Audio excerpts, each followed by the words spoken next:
52 నుంచి 50% ఓబీసీలు ఉన్నారు. ఇలా గవర్నమెంట్కి వచ్చే ఆదాయం ఇన్కమ్ ట్యాక్స్ ద్వారా కావచ్చు, సేల్స్ ట్యాక్స్ ద్వారా కావచ్చు, మరే ఇతర ట్యాక్స్ ద్వారా కావచ్చు 50 to 55% ఆదాయం అది స్టేట్ గవర్నమెంట్కు, సెంట్రల్ గవర్నమెంట్కు మనమే చెల్లిస్తున్నాం. మరి ఈ ఫలితాలు ఎవరికి చెందుతున్నాయి? మనం ఎడ్యుకేటెడ్ అయి ఉండి ఎక్కడైతే మనం పనిచేస్తున్నాం కాబట్టి, మనం ఉండే గార్డెన్లో కావచ్చు, మన సామాజిక వర్గంలో కావచ్చు, ఏ విధంగా వాళ్ళ దగ్గరికి తీసుకెళ్ళి వాళ్ళని చైతన్యంతో చేసిన తర్వాతనే మనకు రాజ్యాధికారం వస్తుంది. అది రాకుంటే మనం ఏది చేయలేము. రాజ్యాధికారం రావాలంటే సామాజిక చైతన్యం రావాలి. ఈ చైతన్యం రావాలంటే ప్రతి ఒక్కరూ, ఇవాళ మీడియా ప్రతి ఒక్కరు మీ చేతిలో ఉంది. మరి ఇంత అవకాశం ఉన్నప్పుడు యువకులు ఎడ్యుకేటెడ్ అయినరు, దాన్ని మనం సరదాలకు ఉపయోగించకుండా సామాజికంగా ఉపయోగించుకోవడానికి ప్రయత్నించాలని తెలియజేస్తూ ఈ అవకాశం ఇచ్చిన పెద్దలకు అందరికీ పేరు పేరున ధన్యవాదాలు తెలియజేస్తూ ముగిస్తున్నాను. జై బీసీ. ధన్యవాదాలు సార్. అలాగే తులా మధుసూదన్ గారు, దయచేసి వక్తలు చిరు సందేశాన్ని ఇవ్వాల్సిందిగా కోరుచున్నారు.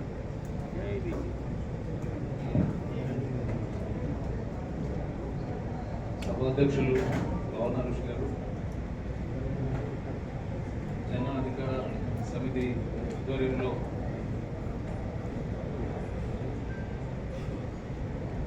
బీసీల పోరుబాట పుస్తక ఆవిష్కరణ హైదరాబాద్లో జరిగిన సందర్భంలో దాన్ని మన మంచిర్యాల జిల్లాలో పరిచయ కార్యక్రమానికి దాని రచయిత అయిన పెద్దలు కర్పూర్ల నరహరి గారు ముఖ్య అతిథిగా ఈ కార్యక్రమానికి విచ్చేశారు.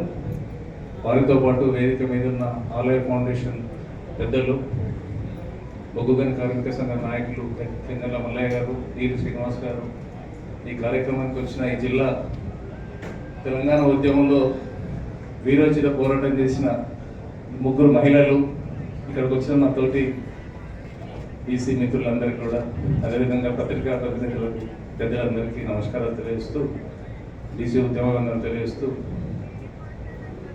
ఈరోజు మనం ఒక పుస్తకం పరిచయ కార్యక్రమంలో మనందరినీ ఇవాళ జనాధికార సమితి మనల్ని కూడా కలిపింది. చాలా సంతోషకరమైన విషయం.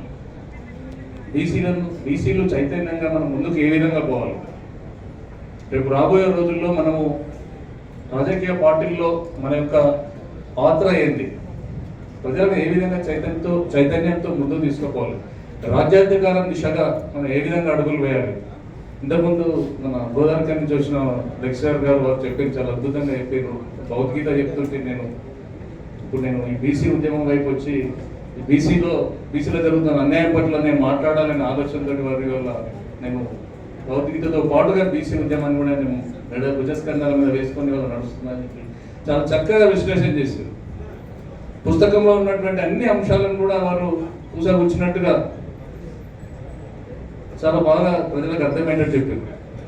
నేను అనుకుంటున్నా ఇక్కడ వచ్చినటువంటి చాలామంది ఈ కాన్స్టిట్యున్సీకి సంబంధించి ఇది జనరల్ స్థానం కాబట్టి, మంచిర్యాల జనరల్ స్థానం కాబట్టి ఒక 20 మంది దాకా ఆస్పిరెంట్ ఉన్నారు. ఎమ్మెల్యేలు అవుతాం అనేటువంటి వ్యక్తులు చాలా మంది ఉన్నారు. నేను ఎమ్మెల్యే అవుతా అనే ముందు సీట్లో ఉన్నా, రెండో సీట్లో ఉన్నా ఒక 20 మంది ఉంటారు ఎమ్మెల్యేలు అవుదాం అనుకున్నటువంటి వాళ్ళు. కానీ ఉద్యమం బలోపేతం అవుతలేదు, ఉద్యమం బలపడతలేదు. అందరం మంచిర్యాల సెంట్రల్లో, మంచిర్యాల కేంద్రంగానే ఈ మీటింగ్లు పెడుతున్నాం, ధర్నాలు చేస్తున్నాం, పెద్ద మనుషుల కార్యక్రమాలు చేస్తున్నాం, భాషణలు ఇస్తున్నాం, టీవీలు, పేపర్లు, ప్రకటనలు బ్రహ్మాండంగా సక్సెస్ అవుతున్నాం. కానీ ఆ గడుపూరులో ఉన్నటువంటి బీసీ బిడ్డకు ఇక్కడ జరుగుతున్న ఉద్యమం తెలుస్తుంది. ఆ దండపల్లిలో ఉన్నటువంటి గోదావరి రెడ్డి ఏమంటున్నట్టు గుడిరేవు కాడ ఇక్కడ ఏం జరుగుతుందో తెలుస్తుంది.